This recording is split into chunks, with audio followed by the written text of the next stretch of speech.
guys, welcome back to my channel. Here is a new video about my physics practical experience. So let's start the video without any further delay. में हमें answer sheet लिखनी होती है जो कि आपको CBSE board की तरफ से मिलती है। उसके अंदर हमें एक्सपेरिमेंट लिखने होते हैं जो कि आपको स्कूल में मिलते हैं। जैसे कि मैंने ये शीट है तो आपको एक पेज पर लिख के पहले से घर पे लिख लेना है और फिर लेके चल जाना है, क्योंकि चीटिंग करवा देते हैं स्कूल में। एक्सटर्नल आया था ना तो उन्हीं के सामने भी कर रहे थे। बस ये जो पेज है ना आप छुपा के रख लेना। आंसर शीट जैसे बोर्ड वाली है तो उसके नीचे रख लो इसको। ओके, आंसर शीट होती है ना वो 6 पेज की होती है, अराउंड 6 पेज की होती है। आपको उसी पेज में पूरा कंप्लीट करना होता है। एक्सेल शीट आपको नहीं मिलेगी तो प्लीज़ उसी के अंदर लिख लेना। मैं कह रही हूँ क्योंकि हमारे में भी सर जो आए थे एक्सटर्नल वाले, उन्होंने भी बोलना शुरू कर दिया कि उसी में करो, जैसे करना है करो, आपको आंसर शीट नहीं मिलेगी। तो आप चिपका चिपका के लिख सकते हैं। देन 10 बजे तक हमारा ये काम कंप्लीट हो गया था। देन हमने वाइवा लेना स्टार्ट किया था। सर ने हमने और जो सर थे उन्होंने कहा था जो भी आप रीडिंग लिखोगे ना वो मैं एक्सपेरिमेंट में चेक करवाएंगे। तो सर ने चेक नहीं किया था, वैसे बेसिकली उन्होंने बोला ही था। थैंक गॉड, बिकॉज मैंने कोई वीडियो नहीं देखी थी एक्सपेरिमेंट की। सर ने बोला ही नहीं था क्योंकि उन्होंने बोला मैं संभाल लूँगा, लेकिन सर को ही अभी डांट पड़ी थी उस दिन। भाई बहुत ही गंदा कह सकते हैं। लेकिन वाइवा का टाइम हुआ तो सर ने 4 बच्चों को बुलाया था, 4 बच्चे गए थे। ठीक है। So guys this are the main thing which is important in physics practical. तो ये तीनों आपको लेके जाना होता है। तो यहाँ पर क्या करना है, रीडिंग आपको फिल करनी है। मैं बता रही हूँ, जिसकी फिल नहीं थी ना सबको डांट पड़ी थी। होपफुली मेरी फिल थी। एंड एक्टिविटी फाइल भी सर ने सबकी चेक करी, लैब में भी चेक करी। तो सर ने बोला जो भी आपने आंसर शीट पर एक्सपेरिमेंट लिखे हैं वो कौन कौन से लिखे हैं, उसका एम बताओ। तो एम तो मुझे याद नहीं था, लेकिन मेरे से नहीं पूछा। गाइज इंपॉर्टेंट ये है कि आप जो भी आपका एक्सपेरिमेंट है, 2 एक्सपेरिमेंट होते हैं, उसका एम आप अच्छे से पढ़ लेना।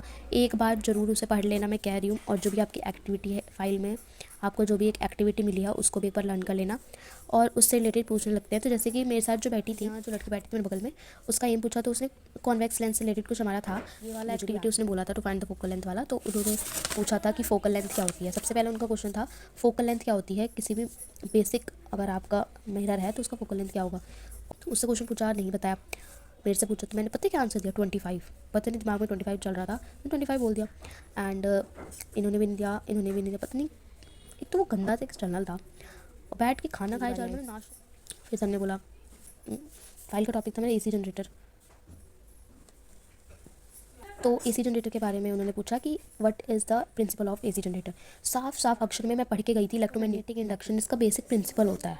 सुबह 5 बजे उठ के मैंने इसको दिमाग खपा के एसी जनरेटर बोला, टॉपिक पढ़ा पूरा, प्रिंसिपल बता दिया। तो कह रहे नहीं, प्रिंसिपल गलत है आपका, प्रिंसिपल ही गलत है, मतलब गलत बता दिया उन्होंने मुझे। अभी तक मैं इसमें जी रही हूँ कि इसका प्रिंसिपल गलत है क्यों, क्योंकि पढ़ के गई थी इलेक्ट्रोमैग्नेटिक इंडक्शन गाइस। एनीवे तो प्रिंसिपल, फिर सर ने बोला कॉन्वेक्स लेंस लेके आओ लैब में से।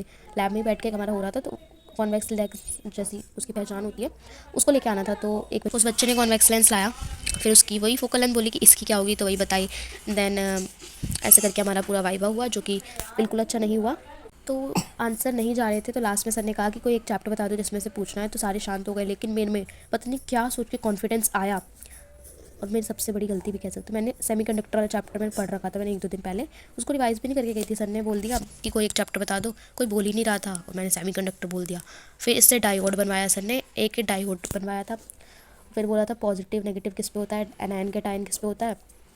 तो मैंने बना दिया डायोड और उसमें से क्वेश्चन पूछा। देन सर ने full wave and half wave वाला जो ग्राफ नहीं VI वाला जो ग्राफ होता है सर ने वो बनवाया था, जो कि मैंने आधा तो सही बना दिया, रिवर्स बाइसिंग वाला, फॉरवर्ड वाला गलत बनाया था। तो उसको पूरा ही काट दिया। सर पता नहीं क्या, कुछ कह नहीं सकती मैं। तो या फिज़िक्स में मेरा वाइवा ऐसा गया था कुछ। और फाइनली मैं आपको बताऊँ रिव्यू, तो आप अपना प्रोजेक्ट पढ़ लो। मुझे नहीं लगता कि सर उससे पूछते हैं, किसी से भी उतना नहीं पूछा था, बेसिक क्वेश्चन भी नहीं पूछा सर ने। एक्सपेरिमेंट से रिलेटेड कुछ क्वेश्चन पूछे। चैप्टर अगर आपको प्रिपेयर करना है तो प्लीज़ कर लेना, कोई चैप्टर उसमें से भी पूछ सकते हैं। And this is all about my practical experience. And practical सारे ख़त्म हो चुके हैं, लास्ट IP का था। उसका अगर आपको चाहिए तो कमेंट बताना, नहीं तो मैं उसका नहीं बनाने वाली हूँ, बिकॉज पेपर भी आ रहे हैं और मतलब टाइम नहीं है मेरे पास एडिट करने का। एंड यस, फिज़िक्स का प्रैक्टिकल हो चुका है एंड होपफुली 27-28 नंबर हमें मिल ही गए होंगे और मैंने 2 से 3 तक आंसर दे दिए थे। सो यस, नेक्स्ट वीडियो के लिए तैयार रहना। बाय।